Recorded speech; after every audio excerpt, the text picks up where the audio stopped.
विद्यार्थी मित्रांनो, सह्याद्री ट्युटोरियल्स मध्ये तुमचं स्वागत आहे. व्हिडिओच्या सुरुवातीला सर्वप्रथम आपण दिनेश सरांचं अभिनंदन करूया. कॉंग्रॅच्युलेशन्स. कारण कालच दिनेश सरांच्या चॅनलचे 300K म्हणजे 3 लाख सबस्क्रायबर कंप्लीट झाले. सरांचे मनापासून अभिनंदन. आणि खरं सांगू का, अगदी प्रामाणिकपणे खूप कष्ट घेत आहेत विद्यार्थ्यांसाठी दिनेश सर. आता आमचे सगळ्यांचे ऑफलाईन क्लासेस आहेत, दिनेश सरांचे क्लासेस नाही. दिनेश सर स्वतः एक शिक्षक आहेत. तो व्याप सांभाळून सगळं एवढं करणं हे एवढं इझी नाही आहे, मी अगदी प्रामाणिकपणे सांगतो, लक्षात घ्या. त्यामुळे पुन्हा एकदा सरांचे अभिनंदन. आता मेन पॉइंटवर आपण डिस्कशन करूया, ज्याच्यावर मी थंबनेल बनवलंय. काय झालंय माहिती आहे का, की आपण कुठलाही विद्यार्थी, असे विद्यार्थी आहेत की सर मी काय अभ्यास केलाच नाही 2 वर्ष, भीती वाटते. आता ऑब्व्हियसली भीती वाटणार आहे. बरं, काही मुलं नाही, बरीचशी मुलं अशी आहेत लास्ट मोमेंटला ना टेन्शन वाढत चाललंय. ओके, जस्ट मी माझ्या क्लासमधलं एक्झाम्पल देतो बरं का. बघा, एक स्टुडंट होता, काल त्याची एक्झाम होती. तो जाताना मला भेटायला आला होता, ठीक आहे. आणि मी त्याला थोडंसं मोटिवेट केलं की काय करायचंय, आपला अभ्यास झालाय, सगळ्या गोष्टी आठवतात, आठवेल का असा प्रश्न निर्माण करू नको, असं सगळं त्याला सांगितलं. बघा, दुसरा स्टुडंट बसलेला होता, तो स्टडीसाठी आला होता एकटा.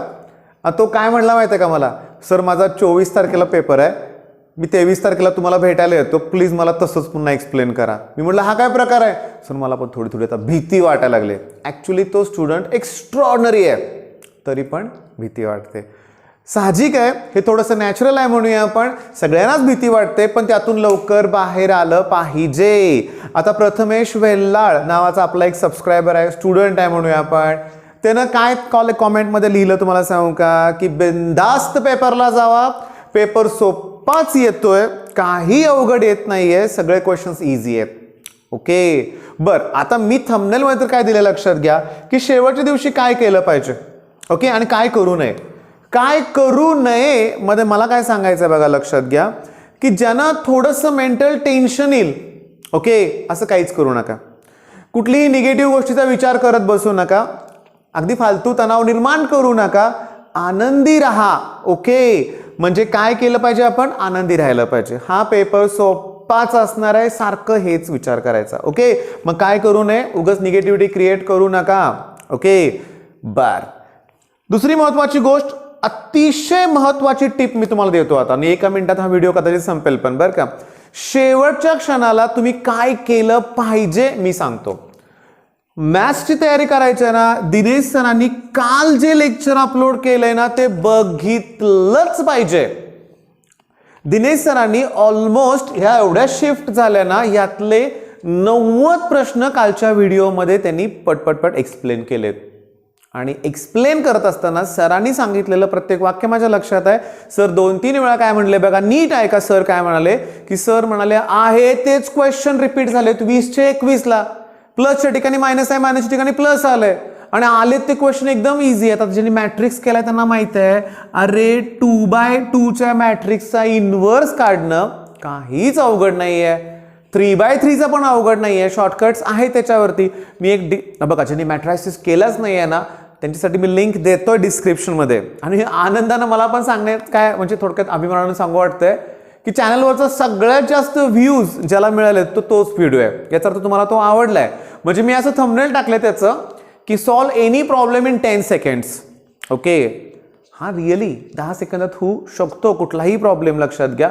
हा ठीक आहे, काही ना थोडा वेळ 5-10 सेकंद एक्स्ट्रा लागेल, पण 3/3चा सुद्धा इन्व्हर्स पटकन निघतो बाळांनो. शॉर्टकट्स आहे, तो व्हिडिओ नक्की बघा. ओके, मग मॅथ्ससाठी दिनेश सरांच्या चॅनलवरचा व्हिडिओ बघा बाळांनो. मोस्ट इम्पॉर्टंट टिप तेच आहे, जर 20चे प्रश्न 21ला येत आहेत, याचा अर्थ तेच पुढे रिपीट होत आहे. फिजिक्स आणि केमिस्ट्रीसाठी मी तुम्हाला सांगतो, लक्ष द्या. फिजिक्ससाठी ऑब्व्हियसली फिजिक्स ज्ञान मुकेश नायक सर आणि RG लेक्चरर्स सरांनी एका शिफ्टचं अनालिसिस दिलेलं आहे, आणि सरांच्या चॅनलवर पण तुम्हाला अनालिसिस 100% मिळणारच आहे. ओके, आता आणखीन महत्वाचं, समीर शेख आणि खुशी त्रिपाठी यांनी प्रत्येक शिफ्टचं अनालिसिस केलंय. बाळांनो, करायचंय कसं मी तुम्हाला सांगतो. आता समजा एक्झाम्पल, समीर शेख सरांचा चॅनलवरचे व्हिडिओ मी बघितलेत. मी सगळे चॅनलवरचे व्हिडिओ बघतो बरं का बाळांनो. मी बघतो, कशासाठी बघतो, मी माझ्या ऑफलाईनच्या मुलांना सजेशन देतो कसं केलं पाहिजे काय, आणि तुम्हाला पण देतोय. मी तुम्हाला कालच बोललोय की सगळेच आमचे स्टुडंट आहेत, लक्षात घ्या, आणि तुमच्या यशातच आमचा आनंद आहे. ओके, आता लक्ष द्या. समीर शेख सरांच्या चॅनलवरचा व्हिडिओ मी बघितला. त्यांनी फळ्यावर फिजिक्स, केमिस्ट्री, मॅथ्स लिहून ठेवलेत प्रश्न सगळे. मग आता करायचं कसं? समजा आता फळ्यावर लिहिलंय सरांनी वुड्स रिॲक्शन, समजा लिहिलंय गॅटरमन कॉच फॉर्म्युलेशन, समजा लिहिलंय इटार्ड रिॲक्शन. ओके, सरांनी लिहिलंय इटार्ड रिॲक्शन. ठीक आहे, मग तुम्हाला काय करायचं आहे, त्या रिॲक्शनशी रिलेटेड सगळ्या जे काही पॉईंट आहेत की त्यात समजा एखादी टिपिकल कुठली पण एक रिॲक्शन असेल, कॅटलिस्ट कुठला वापरला जातात, प्रोडक्ट कुठला तयार होतो, ओके, नक्की होतं काय ते रिॲक्शनमध्ये थोडंफार, म्हणजे कोणता रूल अप्लाय केलाय का, म्हणजे जसं नीटमध्ये सेट-झेफ रूल बद्दल विचारलं होतं, हे तुम्ही करायचं आहे. म्हणजे मला सांगा की टोटल तुम्हाला आत्तापर्यंत, म्हणजे हा व्हिडिओ तुम्ही बघताय, तुमची एक्झाम 23 ला आहे, म्हणजे उद्या आहे किंवा 24 ला आहे, परवा आहे, तर तुमच्याकडं बाळांनो हे 4 शिफ्ट तर अवेलेबल आहेत. म्हणजे इथंच तुम्हाला ह्या 2 चॅनलवरतीच तुम्हाला एवढे क्वेश्चन्स मिळणार आहेत. तेच करा, समजून घ्या. तेवढंच करा असं म्हणलं का मी? नाही, ते तर कराच बरं का, थोडंसं करेक्शन करतोय बरं का मराठीतून. म्हणजे मेन पॉईंट काय की तेवढंच पुरेसं नाही आहे, लक्षात घ्या. त्यातले क्वेश्चन जसे तसे जरी येत आहेत तरी प्रॉपर तुम्ही तुमची रिव्हिजन करणारच आहे. फक्त हे सोडू नका ना क्वेश्चन, हे सोडू नका. ओके, हे कराच. म्हणजे थोडक्यात तुम्हाला सांगू का, लक्षात घ्या. मी बघा जे क्वेश्चन्स आहेत ना इंटिग्रेशनचे, ते सुद्धा रिपीट झालेत 20चे 21ला. ग्रॅव्हिटेशन क्वेश्चन आलाय. लकीली एक कोइन्सिडन्स सांगतो बरं का, लक्षात घ्या. मी 20 तारखेच्या व्हिडिओत काय बोललोय माहितीये का, एका की रोसेनमॅन रिडक्शन करा, येऊ शकते. कारण ह्या 2 शिफ्टच्या अनालिसिसमध्ये तो प्रश्न नव्हता. काय रिअलाइज झालं, तुमच्या लक्षात आलं का? जो या दिवशी नव्हता, मी म्हणलं हा नाही आला, हा उद्या येऊ शकतोय, तसंच झालं. ज्यांनी 21, आता मला कॉमेंट आहेत मुलांचे युट्यूबच्या व्हिडिओ खाली पण आहेत की दुसराच प्रश्न रोसेनमॅन रिडक्शनचा होता. मग आता रोसेनमॅन रिडक्शनमध्ये काय केलं पाहिजे, तुम्हाला माहिती आहे बेन्झॉइल क्लोराईडचं कन्व्हर्जन बेन्झेनल डिहाइडमध्ये होतं. पॅलाडियम ऑन BaSO4 हा कॅटलिस्ट आहे. हे सगळं ठीक आहे, तुम्हाला अख्खी रिॲक्शन पण देतील. दिस रिॲक्शन इज नोन ॲज, असाही प्रश्न येऊ शकतो. मग रिॲक्शनचं नाव काय? रोसेनमॅन रिडक्शन. मग आता आणखीन एक स्ट्रॅटेजी काय तुमची, लक्षात घ्या. आलेले क्वेश्चन्स पण करायचे, ओके, आणि जे आतापर्यंत फिजिक्स केमिस्ट्री मधले पॉइंट राहिलेत ना ते अगोदर करायचे. हे पण तितकंच महत्वाचं आहे. थोडक्यात काय होतं माहिती आहे का, सगळंच करायचं आहे, लक्षात घ्या, सगळंच करायचं आहे. पण केमिस्ट्री बाबतीत काय होतं, ज्या नेम रिॲक्शन्स अजून राहिलेत, आता मला काय बोलू वाटतं माहिती आहे का, हॉफमन्स ब्रोमामाइड डिग्रेडेशन, ओके, ह्याच्यावरती क्वेश्चन्स राहिले अजून, ओके, तो येऊ शकतो. ओके, पुन्हा हाइन्सबर्ग टेस्ट, ते पण राहिलंय. स्टीफन रिॲक्शन आली की, पण हाइन्सबर्ग टेस्ट राहिलंय, मग याच्यावरती क्वेश्चन येऊ शकतोय. वुड्स झालंय, फिंकेलस्टाईन पण काल झालंय, मग आता स्वार्ट वरती रिॲक्शन प्रश्न येऊ शकतो. ओके, म्हणजे आता तुमच्या लक्षात आलंय, तुमच्या सगळ्या आयडियाज क्लिअर झालेत बाळांनो, की अवघड काहीच नाहीये. आता मी तुम्हाला सांगतो एका मुलानं, बरं का, म्हणजे तुम्हाला सांगू का, आता कसं होतं माहितीये का, बघा काही केसमध्ये मी काल सरांच्या व्हिडिओमध्ये पण बघितलं, काही वेळेस आता मुलांनी आम्हाला लिहून क्वेश्चन दिलेले असतात, बरोबर आहे. मग तिथं म्हणजे तुमच्याशी जे PDF, तुम्ही सरांचं लेक्चर बघा, त्या खाली PDF दिलेत, त्या पण बघा, सॉल्व्ह करा. आता काल मला एका मुलानं क्वेश्चन्स लिहून पाठवले होते फोटो, त्यानं हा क्वेश्चन दिला होता 0 to pi to log 1 plus tan x, बघा, आणि इथं dx. ठीक आहे, हा क्वेश्चन 21 मध्ये पण 2 वेळा बहुतेक आय थिंक आलाय बरं का, सेम. पण थांबा, माझ्या इथल्या एका मुलानं मला हा क्वेश्चन विचारला होता, जो माझ्या अभ्यासाला जस्ट आला होता. मी त्याला म्हटलं असा क्वेश्चन नाही आहे. मला पटकन आठवलं की असा क्वेश्चन आहे. Okay, I = 0 to pi/4 log 1 plus tan x. ठीक आहे, आम्ही पुस्तकात हुडकलं, हा क्वेश्चन सापडला. तरी त्या मुलाच्या चेहऱ्यावरचा ना भाव मी ओळखला होता. मी काय त्यानं मला प्रश्न विचारताना इथं ट्वाईस होतं. ओके, मी त्याला म्हटलं अरे असं नाहीये, 0 to pi/4 आहे.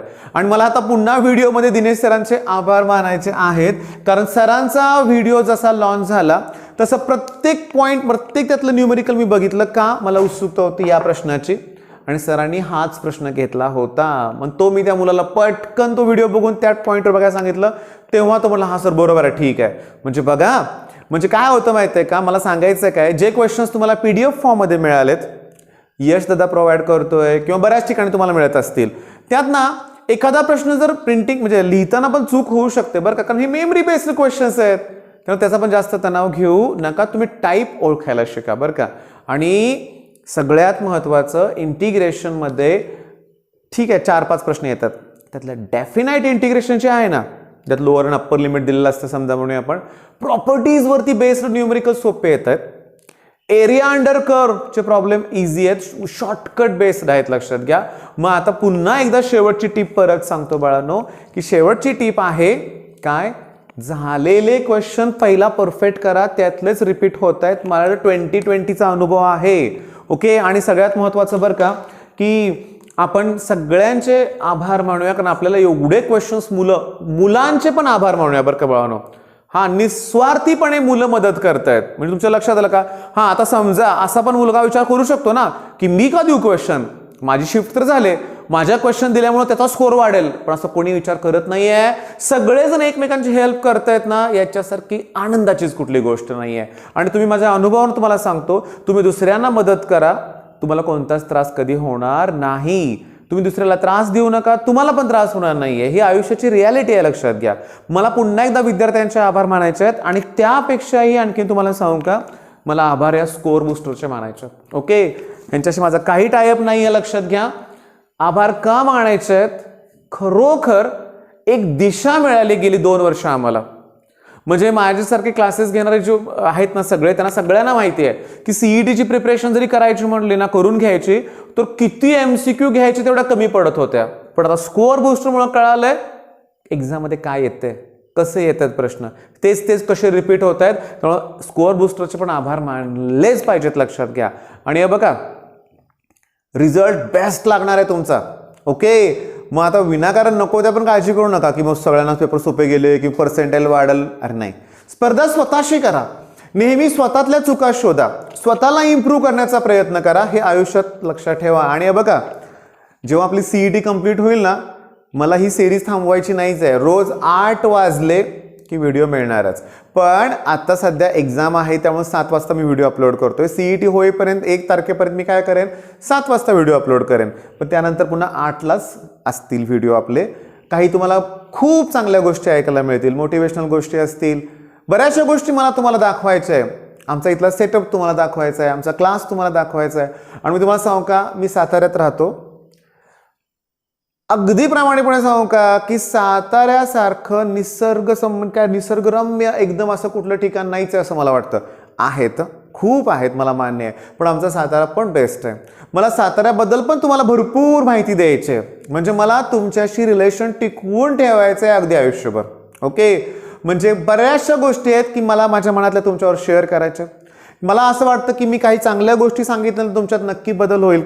ओके. तुम्हाला नेहमी मी मोटिवेट करण्याचा प्रयत्न करेन, नेहमी. ओके. मग आता बघा, सांगितलेल्या स्ट्रॅटेजीप्रमाणे अभ्यास करा. तुम्ही जे चॅनल फॉलो करता ते कराच बाळांनो. त्याचबरोबर तुम्हाला सांगतो, जिथून जे काय चांगलं मला वाटतंय ते मी तुम्हाला नक्की कळवतोय. ओके. ते पण तुम्ही फॉलो करू शकताय. करायचंच आहे, चांगले मार्क मिळवायचे आहेत. All the best. धन्यवाद.